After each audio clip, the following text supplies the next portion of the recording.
fin de semaine, c'est une fin de semaine de fête, n'est-ce pas? C'est l'action de grâce. Action de grâce, oui.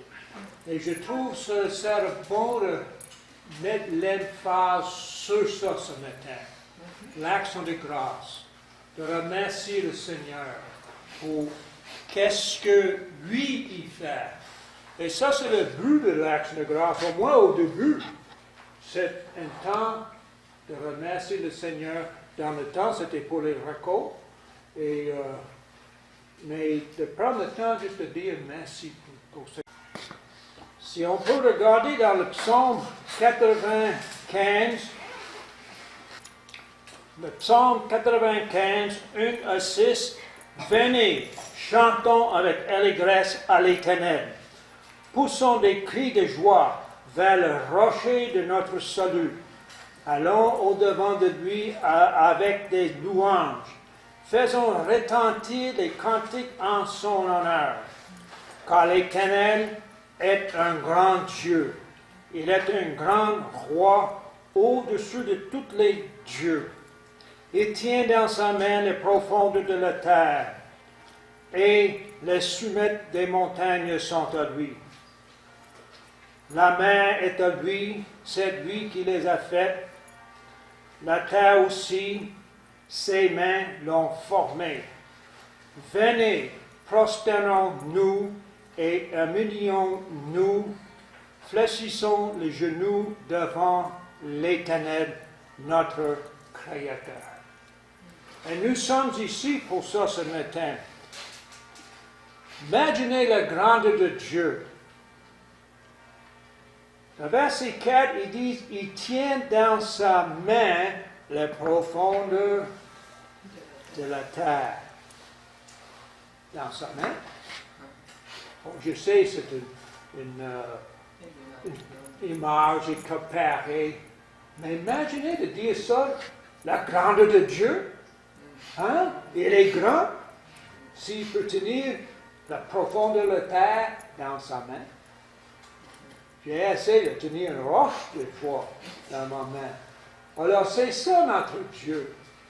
Dieu l'Éternel Créateur. Et on vient pour l'adorer et le remercier pour tout ce qu'il a fait. Prions. Père Céleste, nous venons ici pour t'adorer et te louer. Comme on vient de chanter, majesté à lui, la majesté, à Jésus soit louange, honneur et gloire. Parce que Jésus, tu es digne d'honneur et gloire. Et nous voulons te louer et te remercier. Merci que Jésus est venu jusqu'à la croix pour nous, qu'il est mort sur la croix pour nous, et en mettant notre foi personnelle en Jésus-Christ, on a la vie éternelle. Et il a ressuscité. Et nous voulons te dire, gloire à Dieu, merci. Et lorsqu'on voit que tu es le créateur de tout l'univers, c'est au-delà de nos pensées, c'est grand. On vient de te louer pour qui tu es. Et merci au nom du Seigneur Jésus. Et je prie, Seigneur, pour chaque personne ici ce matin, que ça va être un temps que tu peux nous attirer encore plus près de toi. Et t'aimer encore plus. Parce que tu nous aimes. Tu nous as aimés premier. Au nom du Seigneur Jésus. Amen. Amen. On va lire 100. Psaume 100. Est-ce qu'il y a quelqu'un parmi nous qui veut lire ce psaume? Il y a juste 5 versets dedans. S'il vous plaît. Psaume pour un sacrifice de reconnaissance. Gens du monde entier, faites une ovation au Seigneur. Offrez-lui un culte joyeux. Présentez-vous à lui avec des cris de joie. Sachez-le, c'est le Seigneur qui est Dieu. C'est lui qui nous a fait et nous sommes à lui. Nous sommes son peuple, le troupeau dont il est le berger. En entrant dans son temple, acclamez-le. Dans la cour intérieure, exprimez vos louanges. Louez le Seigneur, remerciez-le d'être votre Dieu. Oui, le Seigneur est bon, et son amour n'a pas de fin. De siècle en siècle, il reste fidèle. Amen. OK. Est-ce que vous avez quelques-uns, vous avez remarqué, c'est un peu différent, hein? Mais c'est la même. Ils disent la même chose. C'est juste que les paroles sont différentes un peu. Là. Alors, ce matin,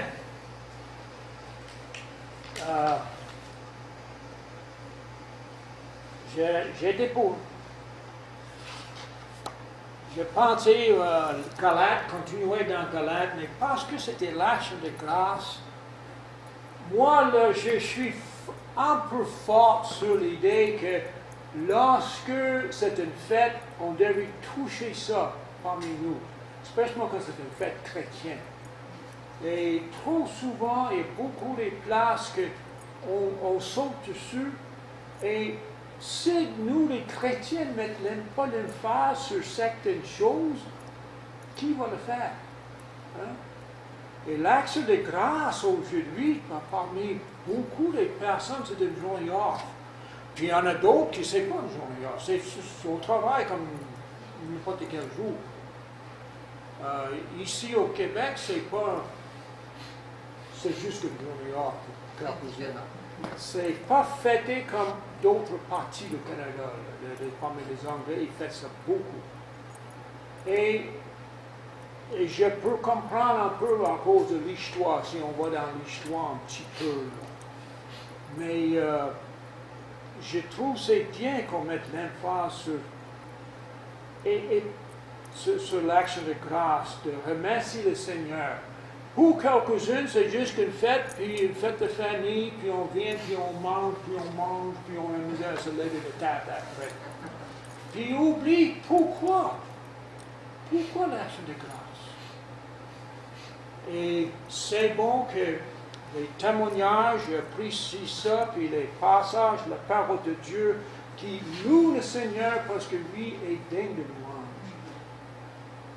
Et alors donc, je veux juste mentionner ça un petit peu ce matin, de remercier le Seigneur, apprécier l'œuvre du Seigneur. Et trop souvent aussi, le Seigneur, on prend le Seigneur comme un peu comme, juste comme ça. Là. Il fait des choses pour nous, puis on ne pense même pas trop dessus. Je vous encourage de chaque jour regarder la main du Seigneur autour de vous. Qu'est-ce que le Seigneur fait? Et ça va être surprenant. Vous allez voir. Souvent, hey, ça c'était la main de Dieu. Et vous savez quoi après? Il faut le remercier. Il y a deux mots, je crois, dans n'importe quelle langue. Je ne sais pas, là, mais il me semble. Il y a deux mots que les enfants ont la misère à dire. Et même les deux, c'est merci et s'il vous plaît. Hein? Et avec le Seigneur, parfois, on oublie de dire merci. Et donc, il faut mettre cette emphase sur ça de temps en temps. Regarde dans Romains pour commencer. Je ne veux pas sauter partout, mais il y a quelques versets que j'aimerais qu'on regarde ce matin. Romains chapitre 1.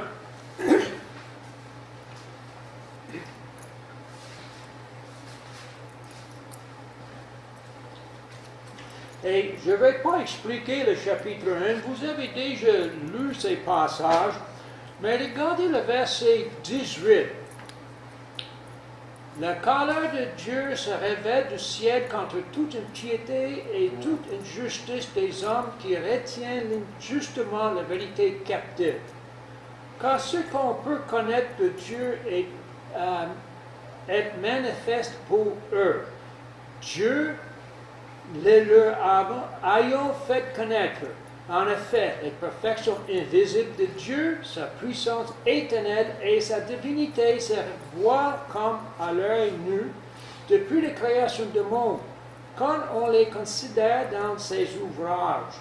Ils sont donc inexcusables, car ayant connu Dieu, ils ne l'ont point glorifié comme Dieu et ne l'ont point rendu grâce, mais ils se sont égarés dans leurs pensées et leur cœur sans intelligence a été plongé dans les ténèbres. Qu'est-ce que je veux sortir ce matin, c'est ce verset 21 que je trouve très important pour les non-croyants, mais aussi pour nous, les croyants.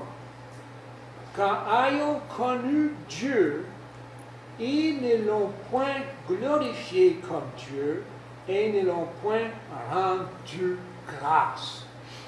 Et à cause de ça, ils ont continué dans leur mauvais chemin, puis ça allait plus loin, plus loin. Mais l'importance de reconnaître Dieu, le rendre, le glorifier et le remercier pour tout ce qu'il fait, pour sa grandeur, et tout. Et on ne devrait pas oublier ça comme chrétien.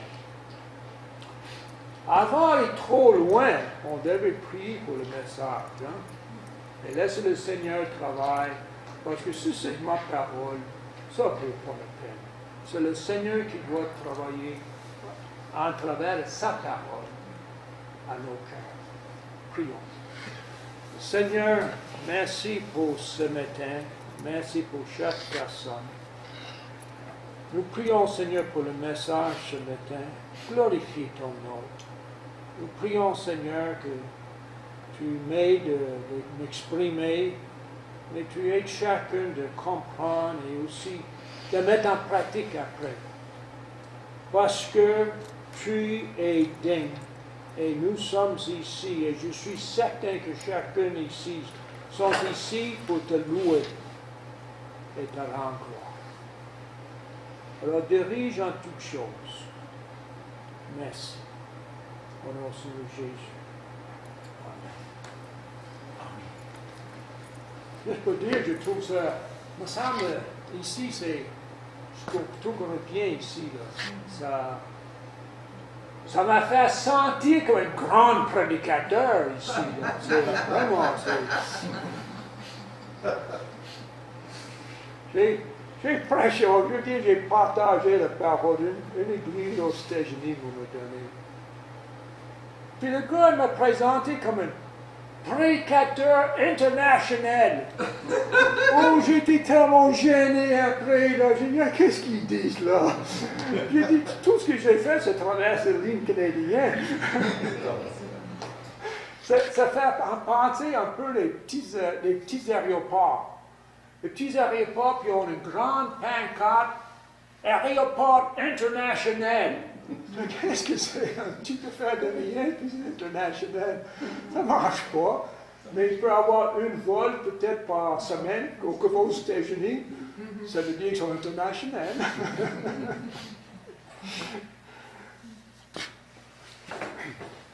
Alors, ce matin, je suis un grand prédicateur. Oui. Ou peut-être comme ça, peut-être. Mais... OK. Lorsqu'on regarde les Écritures, on voit que le Seigneur est un exemple suprême de remerciement. Il loue son Père, il loue pour ses œuvres, il loue le Père pour les disciples.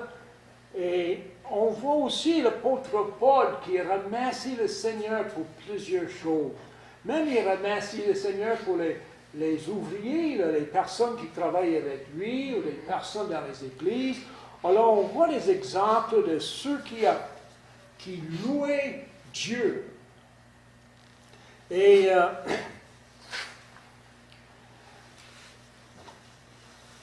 on doit prendre ce temps pour louer le Seigneur. Regarde dans 1 Thessaloniciens. 1 Thessaloniciens. Chapitre 5.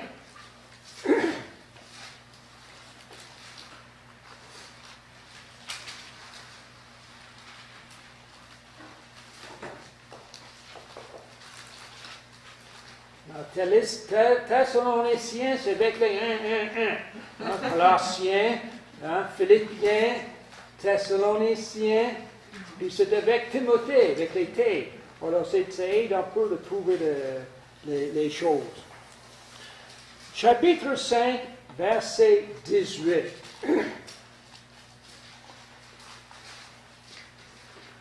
Nous voyons ici, rendez grâce en toutes choses, car c'est à votre égard la volonté de Dieu en Jésus-Christ.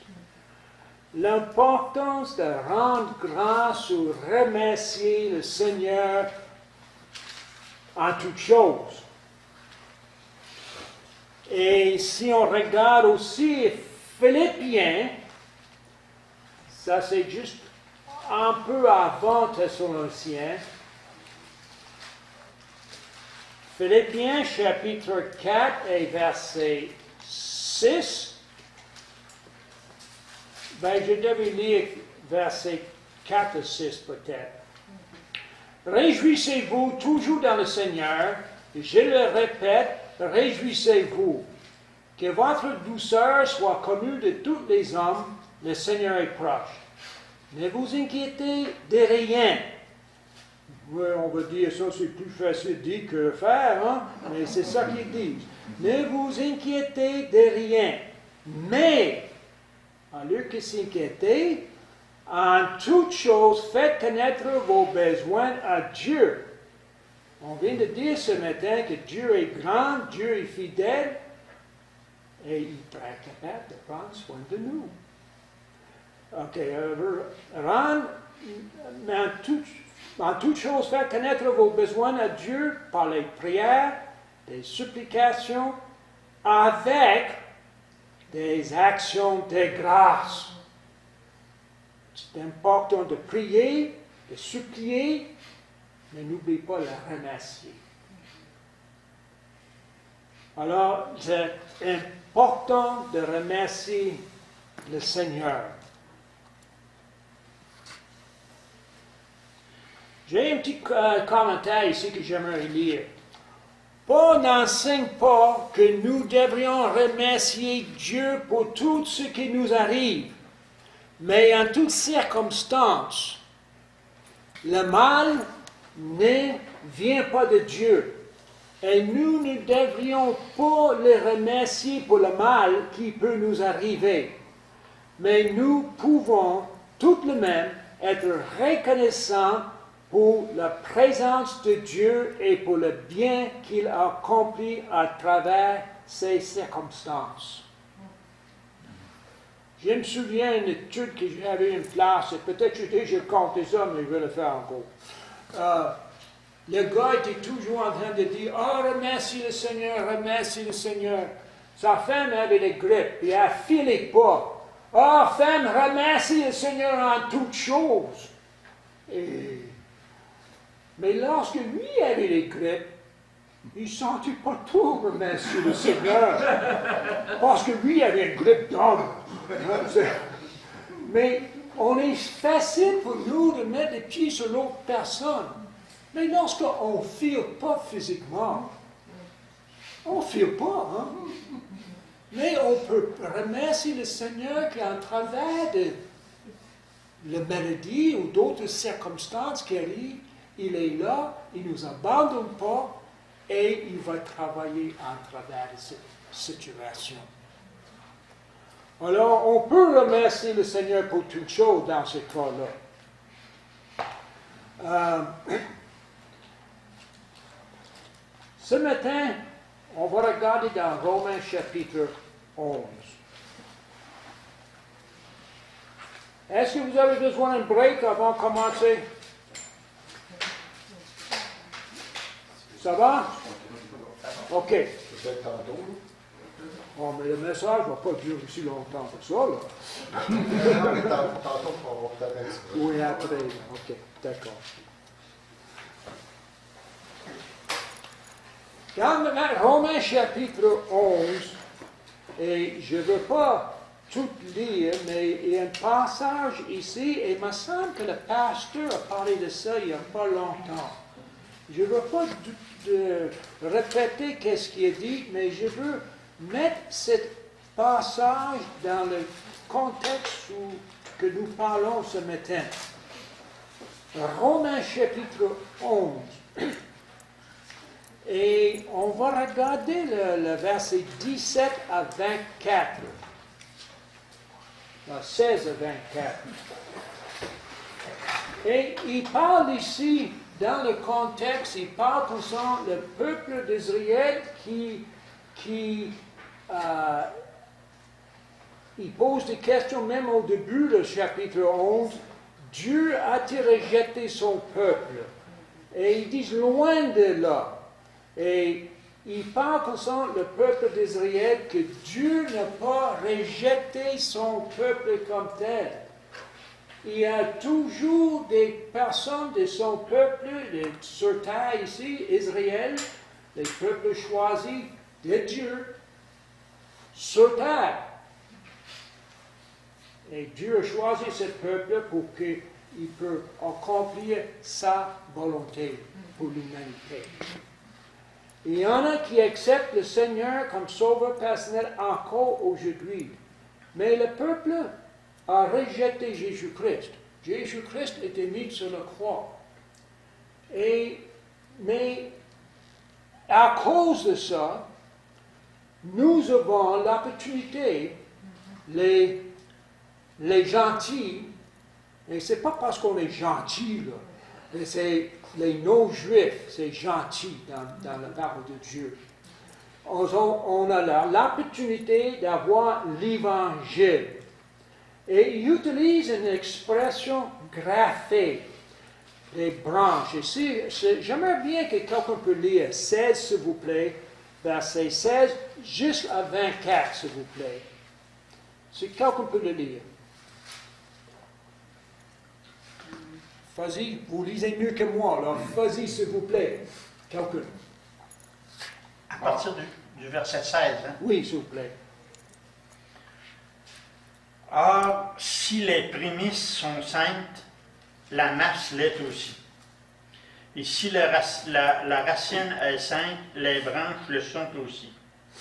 Mais si quelques-unes des branches ont été retranchées, et si toi tu étais un olivier sauvage, tu as été greffé à leur place et rendu participant de la racine nourricière de l'olivier. Ne te glorifie pas aux dépens de ces branches. Si tu te glorifies, sache que ce n'est pas toi qui portes la racine, mais que c'est la racine qui te porte. Tu diras donc, les branches ont été retranchées, afin que moi je sois greffé. Cela est vrai, elles ont été retranchées pour cause d'incrédulité, et toi tu subsistes par la foi. Ne t'abandonne pas à l'orgueil, mais crains, car si Dieu n'a pas épargné les branches naturelles, il ne t'épargnera pas non plus. Considère donc la bonté et la sévérité de Dieu, sévérité envers ceux qui sont tombés, et bonté de Dieu envers toi, si tu demeures ferme dans cette bonté. Autrement, tu seras aussi retranché. Eux-mêmes, s'ils ne persistent pas dans l'incrédulité, ils seront greffés, car Dieu est puissant pour les greffer de nouveau. Si toi, tu as été coupé de l'olivier sauvage, selon sa nature, et greffé contrairement à la nature sur l'olivier franc, à plus forte raison, eux seront-ils greffés selon leur nature sur leur propre olivier. Merci beaucoup. Alors, comme on voit ici dans ce passage, il parle concernant, je vais utiliser l'illustration, un arbre. Ok, il parle comme, et ici c'est une vigne, mais un arbre qui, et je n'ai jamais fait ça moi-même, essayer de graffer des affaires là. J'aime travailler avec les arbres. Chez nous, on a transplanté, je ne sais pas combien, on a fait les classiques, puis on a transplanté une petite plantation là, puis je joue avec ça là, un peu. Là. Il y avait 2 arbres à côté de chez nous qui, 2 épinettes, le vent a brisé le haut de à peu près un tiers. Et le voisin dit, coupe ça, c'est pas beau, c'est laid. J'ai dit, oui, mais donne-moi une chance. Et j'ai pris un petit poussée sur le côté, je l'ai viré, puis je l'ai attaché. Ça a parti, ça. Aujourd'hui, c'est plus haut que l'autre côté. Et je dis, wow. On a fait ça avec d'autres arbres qui étaient cassés complètement, mais encore vivants. On l'a mis en place, on l'a attaché. Puis ça a cassé 2-3 fois, je crois. Puis on l'a mis encore. Puis aujourd'hui, il pousse, puis il fait bien, là. Alors j'aime jouer avec un peu les arbres, de voir qu'est-ce qu'on peut faire avec. Ça montre la main de Dieu pour moi, dans la création. Mais graffer, je n'ai jamais essayé. Mais j'aimerais bien. Pour moi, ça va mêler le monde, avoir une épinette avec les branches de sapin qui poussent dessus. Quelqu'un qui achète la maison, il va dire, qu'est-ce qu'il sait, cet arbre-là?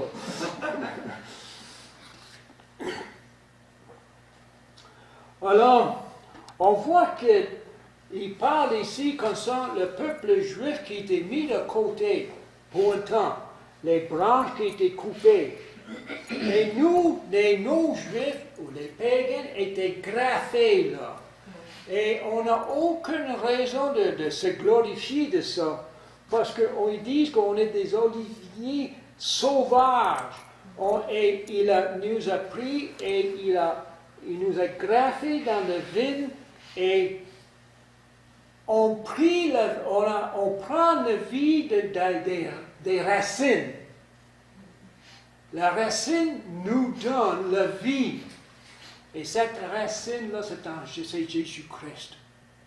Et si nous sommes chrétiens aujourd'hui, et on a la vie éternelle en Jésus-Christ, ce n'est pas à cause de notre bonté, c'est à cause de Jésus-Christ qui nous aime. Et cette vie qu'on prend, ça vient de lui. Et on peut louer le Seigneur pour ça. Alors, tout ce passage parle concernant ça. Et les peuples juifs sont mis de côté comme nation un peu pour un temps. Mais gloire à Dieu, il y en a qui acceptent le Seigneur parce que même à travers la parole de Dieu, lorsque le peuple dans l'Ancien Testament était infidèle à Dieu, dans beaucoup de cas, il y avait toujours ceux qui étaient fidèles. Et Dieu a travaillé en travers d'eux. Et aujourd'hui, c'est la même chose. J'ai lu, ou je ne me souviens pas où ça vient, une église chrétienne en Israël, puis un autre pas loin, parmi les Palestiniens, des chrétiens. Et vous savez quoi? Ils ont une très bonne communion fraternelle ensemble. Parce que c'est Jésus-Christ, la racine. Alors, qu'est-ce qu'on a besoin parmi le monde aujourd'hui? D'avoir la paix, d'avoir Jésus-Christ dans le cœur. C'est ça qui change les choses. Mais il parle ici concernant le graffé. Et comment c'est important et on n'a aucune raison pour nous de se glorifier. Regardez, je vais juste lire le verset 6 dans chapitre 11. Or, si c'est par grâce, ce n'est plus par les œuvres. Autrement, la grâce n'est plus une grâce. Et c'est par les œuvres, ce n'est plus la grâce. Autrement, l'œuvre n'est plus une œuvre. On est sauvé par grâce. Et ce matin, on peut remercier le Seigneur pour cette fête. Et ce n'est pas par les œuvres. Parce que si c'est comme par les œuvres, c'est quelque chose qui nous est dû. Si je travaille, on est payé pour ce travail. On attend que le boss, le gérant, va nous donner le salaire. Hein? Le boss va nous donner le salaire parce qu'on a travaillé pour. Mais s'il nous donne l'argent, puis on ne travaille pas, mais ça, c'est purement grâce, n'est-ce pas? On ne mérite pas ça. C'est la même chose avec Jésus-Christ. On est sauvé par grâce et non pas par nos bonnes œuvres. Mais on sait, après qu'on accepte Jésus-Christ comme sauveur personnel, on devait faire les bonnes œuvres pour montrer qu'on aime le Seigneur puis que Jésus vit en nous. Mais ce n'est pas pour nous sauver, c'est pour montrer notre appréciation envers Dieu. Et aussi, je vais regarder le verset 22 ici.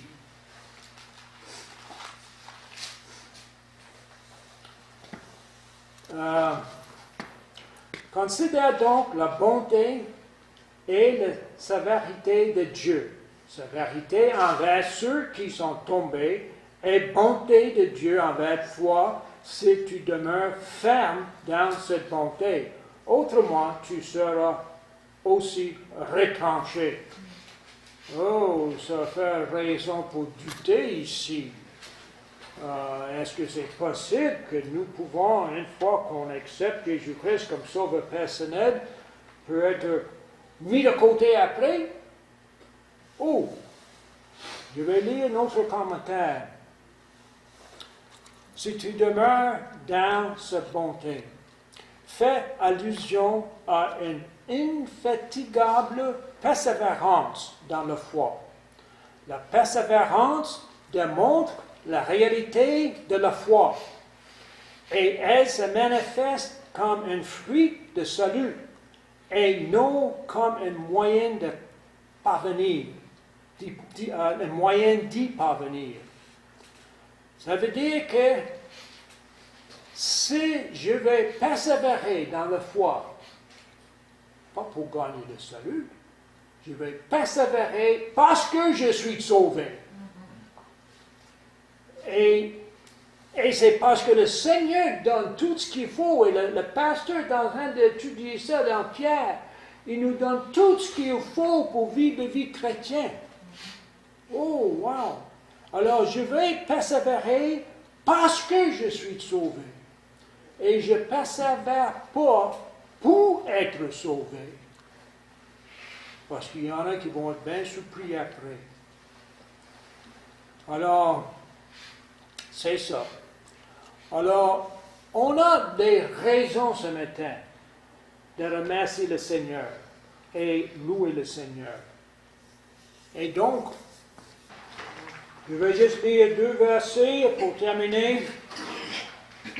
À la fin des Romains, chapitre 16, 24, 27, 24. Que la grâce de notre Seigneur Jésus-Christ soit avec vous tous. À Dieu seul, sage, soit la gloire au siècle des siècles par Jésus-Christ. Amen.